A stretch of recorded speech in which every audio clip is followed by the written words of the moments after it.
नमस्कार, आप देख रहे हैं ग्लोब न्यूज झारखंड। मैं नंदिता आपके साथ। आइए नजर डालते हैं आज के समाचारों पर।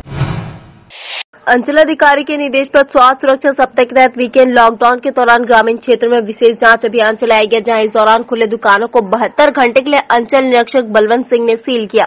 वीकेंड लॉकडाउन के तहत जिला प्रशासन के द्वारा जारी गाइडलाइन का पालन सुनिश्चित हो, इसे लेकर अंचलाधिकारी अमित श्रीवास्तव के नेतृत्व में अंचल निरीक्षक ने बागबेड़ा परसुरी क्षेत्र में विशेष जांच अभियान चलाया। इस जांच अभियान में 6 दुकान पाए गए जो कोरोना गाइडलाइन का उल्लंघन कर दुकान खोले हुए थे। उन सभी पर कार्रवाई करते हुए 72 घंटे के लिए उन दुकानों को सील कर दिया गया।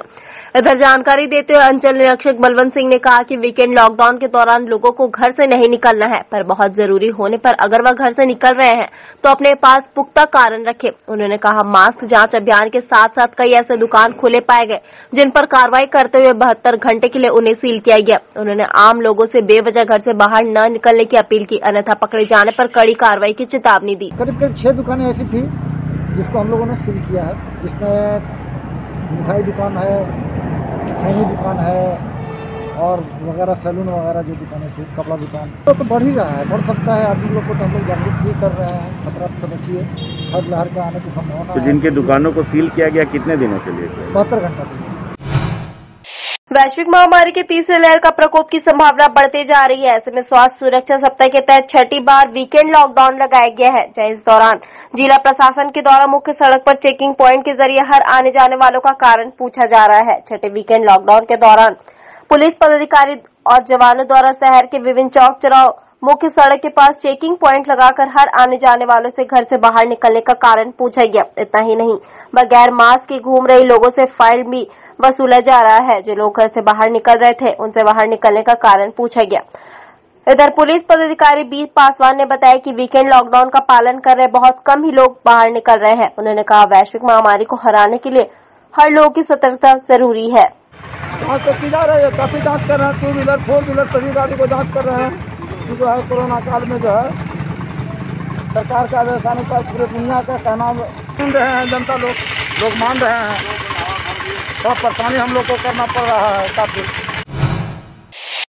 बरवा माइंस में मकान बनाने के बदले महिला से 1 लाख रुपए की रंगदारी मांगने का मामला अब तूल पकड़ने लगा है। बस्तीवासी महिला के खिलाफ एकजुट होकर कार्रवाई की मांग की है। 15 जुलाई को गोलमुरी के रहने वाली बीना सिंह नामक महिला ने एसएसपी से भेंट कर मकान बनाने के एवज में 1 लाख रुपए की रंगदारी मांगने की शिकायत की थी, जिसमें उसने आरोप लगाते हुए कहा कि बरवा माइंस भक्ति नगर में उसने चांद बाबा नामक व्यक्ति से जमीन खरीदी थी, जहां मकान बनाने के लिए स्थानीय वासी राजू सिन्हा, राजेंद्र पात्रो और विकास सहित अन्य लोगों पर रंगदारी मांगने का आरोप लगाया था। अब यह मामला तूल पकड़ने लगा है। बस्तीवासी महिला बीना सिंह के खिलाफ एकजुट होने लगे हैं। रविवार को बस्तीवासी का एक बैठक की, जिसमें महिला द्वारा आरोप लगाया गया कि रंगदारी का आरोप को पूरी तरह से निराधार बताया है। बस्तीवासियों ने आरोप लगाते हुए कहा कि चांद बाबा भू माफिया है, उसने वर्षों से क्षेत्र की जमीन की बिक्री की है। अब शीतला माता मंदिर वाली जमीन को बिक्री करना चाहते हैं, जिस जमीन को वीना सिंह सहित कई लोगों को बिक्री कर चुके हैं, जिसका विरोध करने पर चांद बाबा और वीना सिंह एक षड्यंत्र के तहत बस्तीवासियों को फंसाने का प्रयास किया जा रहा है। बस्तीवासियों ने प्रशासन से मांग की कि भू माफिया चांद बाबा और वीना सिंह के खिलाफ कार्रवाई करे। जमीन को उन्होंने बेचा, बट बस्तीवासियों ने उनका कोई विरोध नहीं किया। बट जब बात आ गई शीतला मंदिर के प्रांगण की, और यहाँ पे और कोई जगह भी नहीं है कि सार्वजनिक किसी तरह का कोई काम किया जा सके, तो शीतला मंदिर प्रांगण के लिए हम लोग उनको मना किए कि आप इस ज़मीन को मत बेचिए। आप इतना ज़मीन बेच दिए हैं, कोई बात नहीं है, मगर इस ज़मीन को मत बेचिए। तो वो क्या है कि अलग अलग लोगों को अलग अलग, कभी अमर चौबे को ज़मीन बेचता है, तो कभी कोई बीना सिंह को बेचता है, तो कभी किसी और को बेचता है। अभी क्या हुआ है कि वो जो बीना सिंह है वो झूठा आरोप हम लोग को लगा रही है कि उसका कहना के अनुसार ये है कि वो कह रही है कि 30 बाई 60 का ज़मीन खरीद है। वो 30 बाई 60 ज़मीन नहीं है। आप चाहे तो उसका पूरा ब्यौरा मैं आपको दे सकता हूँ, ठीक है। तो दिया जा रहा है, धमकी बीना सिंह के द्वारा दिया जा रहा है, जो कि उनके ऊपर मंडल अध्यक्ष जो बरवा माइंस भारतीय जन मोर्चा के मंडल अध्यक्ष नागेंद्र सिंह है, उनका हाथ है, और चांद बाबा, इन तीनों चारों का षड्यंत्र से वो महिला हमारे ऊपर 1 लाख रुपए का रंगदारी मांगने का आरोप लगा रही है। उनका कहना है कि तो मामला थाने में गया, तो उसके बाद क्या मामला थाने में गया हुआ था। थानेदार को मालूम है यहाँ की जो सच्चाई है, तो उन्होंने लिखित आवेदन दिया है। हम लोगों ने सिर्फ आवेदन दिया, हमने कोई केस नहीं किया, मगर वो महिला जबरदस्ती हमारे ऊपर झूठा रंगदारी का केस लगाई। सुनारी थाना क्षेत्र के कुम्हारपाड़ा बस्ती में रविवार की सुबह दूध विक्रेता हरेंद्र पंडित पर जानलेवा हमला किया गया। घायल ने भीम सिंह और उसके साथियों पर उस पर जानलेवा हमला करने का आरोप लगाया है। घायल ने बताया कि वह प्रत्येक दिन की तरह दूध देने के लिए बाइक से जा रहा था। इसी बीच भीम पवन और उनके अन्य साथियों ने कुम्हारपाड़ा शिव मंदिर के पास जबरन उसकी बाइक रोककर रॉड से हमला कर दिया और पॉकेट में रखे करीब 22,000 रुपए भी लूट लिया। घायल ने भीम सिंह पर पिस्तौल की बट से हमला करने का आरोप लगाया है। प्राप्त जानकारी के अनुसार पूर्व से ही उन लोगों के बीच जमीन को लेकर विवाद चला आ रहा था, जिसको लेकर घायल के द्वारा सुनारी थाने में मामला दर्ज कराया गया था। आशंका जताई जा रही कि उसी विवाद को लेकर यह हमला किया गया है। घटना के बाद घायल सुनारी थाना पहुंचकर शिकायत की, जिसके बाद पुलिस घायल को इलाज के लिए एमजीएम भेज दिया। घटना की जांच में पुलिस जुट गई है। 5-6 महीना पहले जो है ना, वो जमीन का लेके झगड़ा हुआ था एक आदमी से, तो उससे हुआ था मेरे यहाँ भी आके गाली दे रहा था, तो झगड़ा लड़ाई करके दिया। उसके बाद में हम थाना में आवेदन दिए थे, थाना वाला कुछ किया नहीं। कौन थाना में दिए थे? सुनारी थाना में। अच्छा, भीम पवन अंगद उसका माँ और 5-6 लड़का को लेके आया था। वो छुपा हुआ था, देखा ना, जैसी गाड़ी खड़ा किए हैं बस आके मारा। बंदूक सटा दिया, बंदूक सटा के फायर किया, लेकिन वो फायर हुआ नहीं। उसके बाद पैसा छीना। कितना पैसा था? पैसा कितना था? 22,000 रुपया था। पैसा तो छीन लिया। उसके बाद मार रहा था, तलवार से मारा तो हाथ से हम रोके तो हाथ में कट लिया, सर में पूरा मारा, बक्कल से मारा है। 5 से 6 बजे के बीच में आपका जो कुम्हारपाड़ा वाला बस्ती थे हरेंद्र प्रजापति अपना दूध लेकर जा रहे थे, वो इसी समय बिरला होटल के पीछे में भीम सिंह के द्वारा मारपीट करने के बाद जांच चल रहा है। क्या चीज़ से मारा? जांच के बाद पता चला। क्या विवाद कुछ सामने आ रही है? विवाद ये लोग कभी उसे भी जांच के बाद पता चलेगा। ये पता नहीं, ये बंदूक हटाया था मेरे को। अभी तो जांच होने के बाद पता चलेगा। सीसीटीवी का अवलोकन करेंगे, अगर मगर अच्छा ना इसके बाद।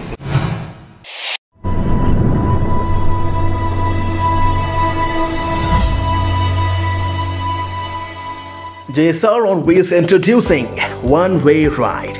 Reliable, comfortable, safe, secure, reasonable. Quality service at your doorstep.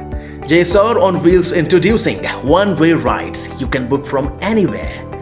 JSR on Wheels के साथ जुड़कर अपने सफर को सुहाना बनाएं और सफर का आनंद उठाएं, क्योंकि हम अपने कस्टमर्स की सेफ्टी का पूरा ख्याल रखते हैं। आज ही अपनी राइड्स बुक करें JSR on Wheels के एप्लीकेशन के माध्यम से और अपने सफर को आसान बनाएं। Cities available for rides are Jamshedpur, Dhanbad, Bokaro, Ranchi, Kolkata, Patna. Just book your ride and we'll provide quality service at your doorstep. जिंदगी एक सफर है सुहाना, JSR on Wheels पे ही जाना।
डीजीपी के दिशा निर्देश पर शुरू किए गए उपकरण बैंक जमशेदपुर में काफी सफल होते दिख रहा है। मात्र 6 दिनों में 200 से ज्यादा मोबाइल और अन्य उपकरण दान स्वरूप पुलिस को प्राप्त हुए हैं। कोरोना काल में स्कूल बंद होने और ऑनलाइन क्लासेस शुरू होने से निजी अंग्रेजी माध्यम स्कूल के बच्चे मोबाइल से इसका लाभ प्राप्त कर रहे हैं, लेकिन सरकारी स्कूल के गरीब परिवार के बच्चे इससे वंचित हो जा रहे हैं, जिसको लेकर डीजीपी के निर्देशानुसार झारखंड राज्य के सभी जिलों में मोबाइल बैंक की शुरुआत की है।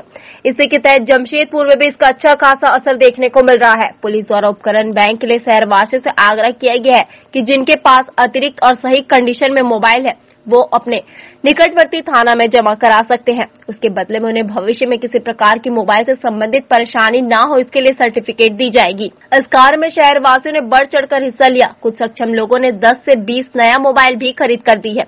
इसी का नतीजा है कि मात्र 6 दिनों में 200 से ज्यादा मोबाइल, 3 लैपटॉप और 2 टैब दान स्वरूप दिया गया है। जिले के एसएसपी डॉक्टर तमिल वनन ने कहा कि प्राप्त हुए सभी उपकरण वैसे गरीब मेधावी छात्रों को उपलब्ध कराया जाएगा जो मोबाइल नहीं होने से ऑनलाइन क्लासेस अटेंड करने से वंचित हो रहे हैं। इसके लिए 10 और +2 के सभी सरकारी स्कूलों से लिस्ट मांगी गई है, जिसके बाद जल्दी मोबाइल का वितरण बच्चों के बीच कर दिया जाएगा। वहीं उन्होंने यह भी अपील की कि सिर्फ सरकारी स्कूल के बच्चे ही नहीं, वैसे बच्चे भी जिनके माता पिता कोरोना के कारण अब इस दुनिया में नहीं है, उन बच्चों की भी जानकारी उन्हें दे ताकि उन बच्चों को भी सहायता पहुंचाया जा सके। तो इसमें हम लोग ये रिक्वेस्ट किए हैं जो अपने सगरवासियों से, किसी के पास भी जो अनयूज्ड है और जो चलाने वाले अपना काम में उपयोग होने वाले मोबाइल फोन, टैब या लैपटॉप, ये चीज उनके पास एक्स्ट्रा रहने पे दान देने के लिए बोला गया था, ताकि जो जरूरतमंद बच्चे हैं, जो गरीब बच्चे हैं, जिनके पास ऑनलाइन क्लास नहीं चल पाने के कारण, मोबाइल नहीं रहने के कारण ऑनलाइन क्लास अटेंड नहीं कर पा रहे हैं, उनका पढ़ाई बाधित हो रहा है। इसमें काफी लोग काफी अच्छे उत्साह से लोग शामिल हुए थे। अभी तक हम लोग को पिछले 6 दिन में करीब 220 का मोबाइल और 3 लैपटॉप और 2 टैब जो है हम लोगों को उपलब्ध हुआ है। और इसमें जो भी आदमी हम लोगों को दिए हैं और उनको इसमें भविष्य के लीगल प्रॉब्लम से दूर रखने के लिए हम लोग उनको स्टेशनरी एंट्री करके एक सर्टिफिकेट भी दे रहे हैं कि आप जब हम आपके फोन हमारे पास दे देते हैं तो इसमें जो भी IMEI नंबर है या जो भी इस मोबाइल पे कुछ भी भविष्य में वो इलीगल काम या जो भी वो, तो फिर आप इसका जिम्मेदार नहीं है। तो सभी को हम लोग सर्टिफिकेट भी दिए हैं। ये लोगों के लिए मन में बहुत अच्छा शांति देने का काम किया है। तो तुरंत वो लोग आके हमारे पास काफी सारा चीज सबमिट किए हैं। राज्य सरकार के कल्याण विभाग द्वारा जाहिर स्थान के सौंदर्यीकरण का कार्य बहुत जल्द शुरू होने वाला है, जिसे लेकर समाज कल्याण विभाग की टीम के साथ पोटका विधायक संजीव सरदार ने करंडी स्थित जाहिर स्थान का निरीक्षण किया। बहुत जल्द राज्य सरकार के निर्देश पर कल्याण विभाग द्वारा हर विधानसभा में स्थित जाहिर स्थान के लिए 55 करोड़ की लागत से सौंदर्यीकरण की योजना बनाई गई है। इसी क्रम में करंडी स्थित जाहिर स्थान में 5 करोड़ की लागत से सौंदर्यीकरण का कार्य शुरू होने वाला है। इसे लेकर कल्याण विभाग की टीम जाहिर स्थान पहुंची, जहां टीम के साथ विधायक संजीव सरदार और जाहिर स्थान के सारे पदाधिकारी और सदस्य मौजूद थे। इस दौरान पूरे जाहिर स्थान का स्थल निरीक्षण किया गया। वही जानकारी देते हुए विधायक संजीव सरदार ने कहा कि राज्य की हेमंत सरकार जल, जंगल, जमीन, आदिवासियों की परंपरा, संस्कृति और उनकी पहचान के लिए तत्पर है। इस उद्देश्य से समाज कल्याण विभाग के द्वारा योजना लाई गई है। उन्होंने कहा इस योजना के तहत करंडी स्थित जाहिर स्थान 4 एकड़ जमीन में पुस्तकालय, अतिथियों के बैठने के लिए भवन, मांझी आड़े, नायिका आड़े, म्यूजियम बनाने की रणनीति है। बहुत जल्दी DPR बनकर तैयार हो जाएगा। इस जहर गार्ड में हॉल बनेगा और हॉल के साथ साथ जहर गार्ड की सुंदरीकरण होगा। एक माझी ओड़ा बनेगा और हमारे नायके ओड़ा बनेगा, म्यूजियम बनेगा और हमारा बैठक करने के लिए हॉल एगो बनेगा और पुस्तकालय भी बनेगा। अनुमानिक लागत है 5 करोड़ के अंदर में एक जहर गार्ड के सौंदर्यीकरण करना है। 5 करोड़ में खाली। इन दिनों जिला परिषद उपाध्यक्ष राजकुमार सिंह के द्वारा अपने जिला परिषद क्षेत्र के विकास के लिए लगातार कार्य किए जा रहे हैं। इसी क्रम में जिला परिषद उपाध्यक्ष राजकुमार सिंह और स्थानीय लोगों ने परसुरी जानी गोड्डा जाहिर स्थान में वृक्षारोपण किया। इस वृक्षारोपण कार्यक्रम में जाहिर स्थान कमेटी के पदाधिकारी और सदस्य भी मुख्य रूप से उपस्थित थे। वही जानकारी देते हुए जिला परिषद उपाध्यक्ष राजकुमार सिंह ने बताया कि पहले क्षेत्र की स्थिति काफी दयनीय थी। सड़क का हाल बेहाल था, जहां उन्होंने 1100 स्क्वायर फीट सड़क का निर्माण कर ग्रामीण क्षेत्र की समस्याओं को दूर करने का प्रयास किया। इस दौरान कुछ सड़कें बची हुई है, जिसका टेंडर हो चुका है। बहुत जल्द उन सड़कों को भी बनवाया जाएगा। उन्होंने कहा क्षेत्र के विकास के लिए वह लगातार प्रयासरत है और आगे भी रहेंगे। इस क्षेत्र में जब हम आए थे तो एक बहुत बड़ा डिमांड था सड़क का।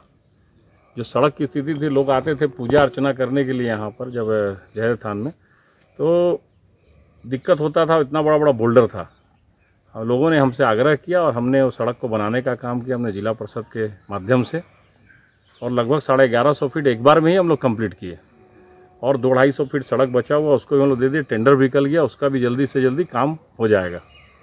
और उसी के तहत आज हम लोग आए और यहाँ पर आज जहर थाना स्थान में आज हम लोग पौधा लगाने का काम किए हैं और उसमें पौधा जो है आपका चंदन का पेड़ है, उसके बाद आपका आंवला का है, हर्रे का है, अर्जुन का है, इसी तरह सारा पेड़ लगा रहे हैं हम लोग। पश्चिम बंगाल के पुरुलिया जिले के बलरामपुर में हाईवा से स्पंज आयरन डंपिंग करने के दौरान गर्म स्पंज आयरन की चपेट में आने से खलासी गंभीर रूप से झुलस गया।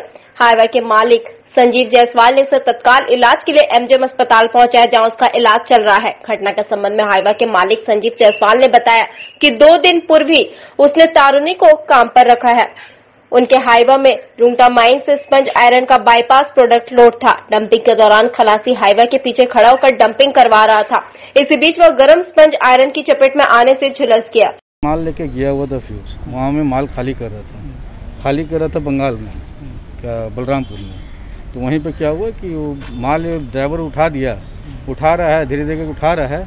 आइए क्या किया कि उसी के जहाँ माल गिर रहा है उसके बीच में, मैंने उस साइड में आ गया तो चपेट में टान लिया। तो तब तक इसको खींच के बाहर कर लिया। वो रहता कहाँ भी हो तो पता है? एक गमरी, हमको तो मेरा गाड़ी में परसों दिन आया ही है। नया चढ़ा, नाम भी नहीं जानता है। फिर आप ही लोग इसका एमजीएम लेके आए ना? हाँ, तो जैसे बोला तो हम बोले उसको लेके आओ, पहले एमजीएम लेके आओ। सरना अखाड़ा एवं आदिवासी भूमि युवा मंच के संयुक्त प्रयास से 3 दिवसीय पारंपरिक संस्कृति दरबार व्यवस्था को लेकर पहचान, दस्तूर, प्रकृति एवं समाज के दिशा दशा पर परिचर्चा का आयोजन की शुरुआत की गई, जिसमें मुख्य अतिथि के तौर पर महेंद्र सिंह भूमिज उपस्थित रहे। आपको बता दें कि भूमिज समाज के सिद्धेश्वर सरदार का कहना है कि आज पूरे देश में पाश्चात्य सभ्यता संस्कृति हावी है। आज हम अपनी पहचान, निशान वसान को बनाए रखने को लेकर जद्दोजहद कर रहे हैं। हमारा समाज आज भी पश्चात सभ्यता संस्कृति से काफी दूर है और हमारा प्रयास यही है कि जो भी हमारे दरबार व्यवस्था है, दंड का विधान है, उसको लोगों तक पहुंचाया जाए ताकि हमारा समाज समृद्ध हो। आज पूरे देश में आदिवासी जनजाति समाज का हिंदूकरण हो रहा है, उस पर भी गहन चर्चा हो रही है कि आखिर हम सब क्या है। हमारा एक ही कहना है, हम मिलकर रहेंगे, आप मेरी संस्कृति की रक्षा करें, हम आपकी संस्कृति की रक्षा करेंगे। हमारा परंपरा जो व्यवस्था है, दस्तूर है, दरबार अखाड़ा है, उसको कैसे मजबूत करें और हमारा युवा पीढ़ी कैसे उसको सीखी और गाँव में उसका व्यवस्थित ढंग से कार्यक्रम का आगे बढ़ाए। साथ साथ उड़ीसा में उत्कल यूनिवर्सिटी से भूमि समाज का एक रिसर्च हो रहा है, बंगाल में भी कोलकाता यूनिवर्सिटी रिसर्च हो रहा है और हमारा उड़ीसा सरकार भी खोज रहा है भूमि समाज का दरबार व्यवस्था में क्या दंड और विचार प्रक्रिया। इसी को नज़रअंदाज करते हुए हम लोग का 3 दिवसीय मीटिंग का रहता है। हम कैसे हमारा चीज़ को बचाए, प्रचार प्रसार करें और लोग उसमें भागीदार है, उसका अपना काम को, अपना समाज को बचाते हुए काम करते। एक रूपता कैसा है कि दिख रहा है कि पाश्चात्य संस्कृति के आविर्भाव से हमारा संस्कृति कहाँ तक रुका है और हम कहाँ तक पहुँच रहे हैं और हमारा क्या बदलाव आ रहा है। ताकि बदलाव, परिवर्तन तो दुनिया में हो रहा है, परिवर्तन की प्रक्रिया तो चलती रहती है। इसलिए हम अगर अपनी मूल भावना को लगातार परिवर्तन करते रहेंगे तो हमारा भूमि समाज का दिशा दशा क्या हो सकता है। तो इसलिए हम लोग इसकी ज़्यादा परिचर्चा कर रहे हैं। और दूसरी बात, हम लोगों के सामने जो आज जो आदिवासी समाज का, जनजाति समाज का हिंदूकरण कर रहा है और उसके लिए कोई रिसर्च हो रहा है और उसमें एक भूमिज को ही केंद्रित किया गया है। जो भी यूट्यूब और चैनल में आ रहा है कि इसी का ही हिंदूकरण हो रहा है, तो भाई हम क्या हैं, इसका स्पष्ट विचार किया जा रहा है। जैसे अभी उड़ीसा में उत्कल यूनिवर्सिटी का भी एक रिसर्च हो रहा है, कोलकाता यूनिवर्सिटी से भी एक रिसर्च हो रहा है और इस रिसर्च में, कोलकाता यूनिवर्सिटी का रिसर्च में हमारा 3 जिला है, पूर्वी, पश्चिम और सरायकेला, जो भूमिज बहुलता है। तो इसकी हम लोग ये कर रहे हैं कि हमारा व्यवस्था को हम कैसे बनाए हैं, किस तरह समृद्ध किए हैं, इस व्यवस्था को हम अपने सरकार के सामने, अपने जो ध्यान टीम है उसको भी हम बता सकें कि हम पूर्वज आदमी हैं, जो हमारा पारंपरिक संस्कृति है, हमारा पारंपरिक व्यवस्था है, जो हाई फाई समाज जो आज है उसके प्रभाव से हम विचलित नहीं हुए हैं। कोशिश हो रहा है, हम अपना मूल भावना से अलग नहीं हुए हैं, हम समन्वय करना चाह रहे हैं सबके साथ। CTA Aviation and Hospitality Management. Admission open for Diploma in Aviation and Hospitality. Our contact number 7903302477.